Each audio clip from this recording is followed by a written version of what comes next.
I do not have an explanation for what this specific object is. He doesn't know. He doesn't know what the bloody things are. Instant acceleration, and estimated speeds of well over 13,000 miles an hour.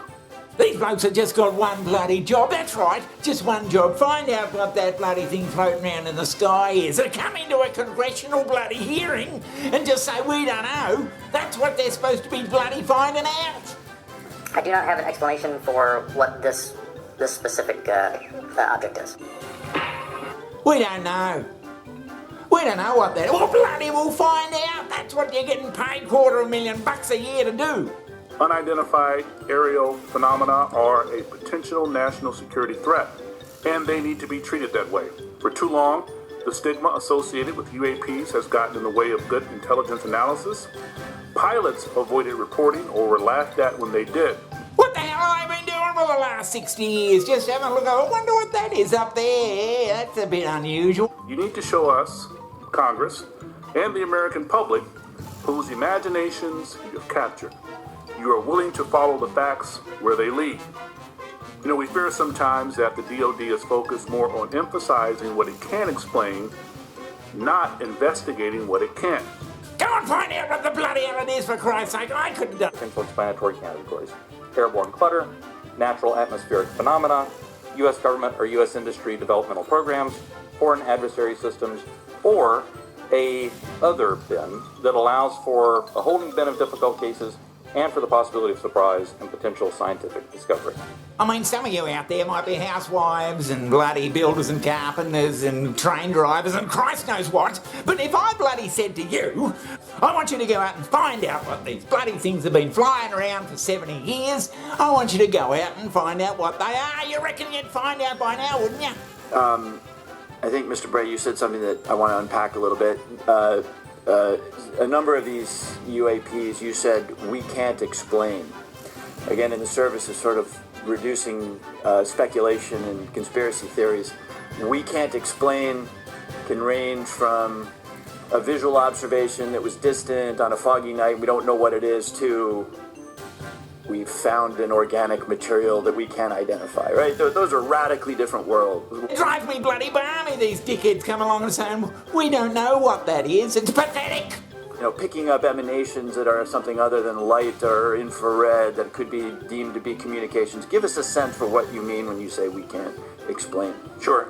When I say we can't explain, I mean exactly as you described there, that there's a lot of information, like the video that we showed, in which there's simply too little data to create a reasonable explanation. I think they all need a good foot up the arse, I reckon. I never listen to this bit.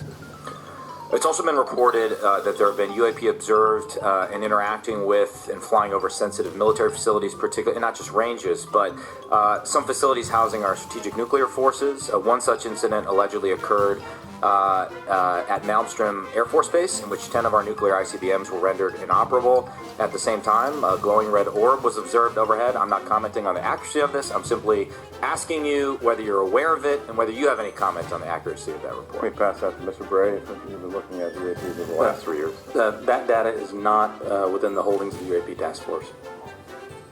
Okay, but are you aware of the report, or that the data exists somewhere? I have heard stories. I have not seen the official data on that. So you've just seen informal stories, no official assessment that you've done or exists within DoD that you're aware of regarding the Malmstrom incident?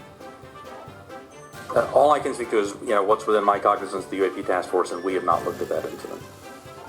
Why would I miss? They've never heard of it, they reckon. Well, I just bloody found it after about a minute and a half searching on YouTube. So tell me what happened. March 24th, 1967, I and my commander, Fred Mywall, were on duty in Roy, Montana. The men are stationed in the missile launch bunker, 60 feet below ground. We had control of 10 nuclear missiles. That data is not within the holdings of the UAP task force. Okay, but are you aware of the report, or that the data exists somewhere? I I have heard stories. I have not seen the official data on that. So you've just seen informal stories, no official assessment that you've done or exists within DoD that you're aware of regarding the Malmstrom incident? All I can speak to is, what's within my cognizance, the UAP task force, and we have not looked at that incident. If ordered, it's Salas's job to launch the warheads. I was on alert status. In other words, my commander, Fred, was taking a little nap break. Sometime in the early morning hours, we get a call.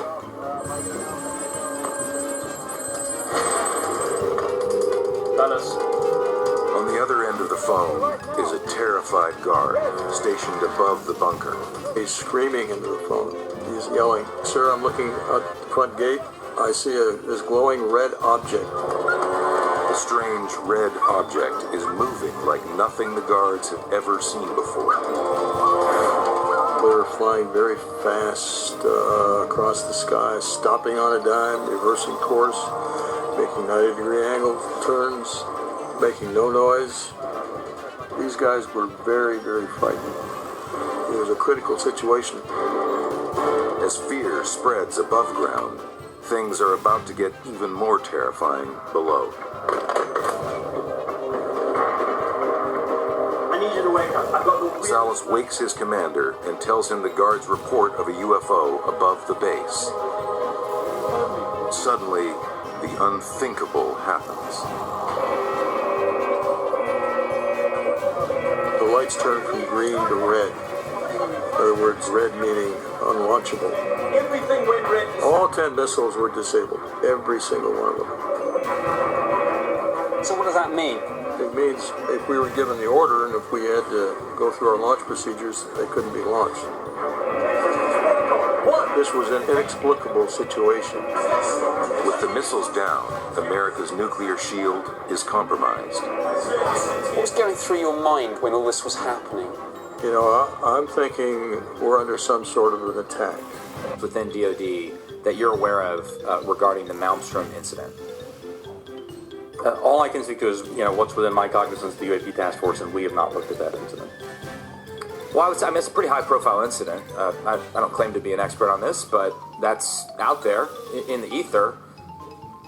You're the guys investigating it. I mean, who else is doing it? If something was officially brought to our attention, we would look at it. There are many things that are out there in the ether that aren't officially brought to our attention. So how would it have to... They've never heard of it, they reckon. Months ago, they witnessed multiple unidentified aerial phenomenon sightings over 2 U.S. nuclear bases. Shockingly, the men also claimed that these 1964 aerial sightings occurred nearly simultaneously with the spontaneous immobilizing of the base's nuclear intercontinental ballistic missiles, suggesting that whatever or whoever was up there successfully disabled the ICBMs from above. Friend of the show, Emily. I mean, were the missiles shut down or not? If they were, well, Christ, we've got a big bloody problem. But to just let it float by and say, no, we haven't looked at what the fucking hell I think they're doing. He tried to get fuller access to and was denied access to. So you're not aware of that? I'm not aware, Congressman. In my 10 seconds remaining, then, I guess I just would ask Mr. Chairman unanimous consent to enter that memo into the record. Without objection. Thank you, Mr. Chairman.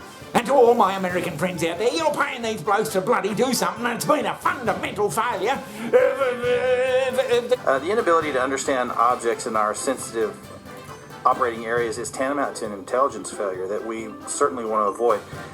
You're paying these blokes to find out what the hell's going on, and it's taken them 70 bloody years to come up with shitty answers.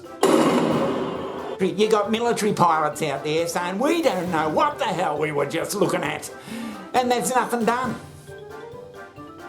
If I was working there, I'd be saying, I want a plane on standby 24 hours around the clock, ready to take me up to anywhere in the bloody country to chase these bloody UFOs and see what the hell they are. Of instant acceleration and estimated speeds of well over 13,000 miles an hour. I mean, it's fundamental for human religion for every bloody thing to find out if we have been visited, but just to say we don't know what they are, I wonder what they... We don't know. It's bloody, yeah, drives me bloody crazy. If If you think it's bloody pathetic, put some bloody feedback in the comments there. I'll read them all right. Yeah, but it's got me ranting and raving, as you can tell, this bloody subject. Well, I would say, it's a pretty high-profile incident. I don't claim to be an expert on this, but that's out there in the ether.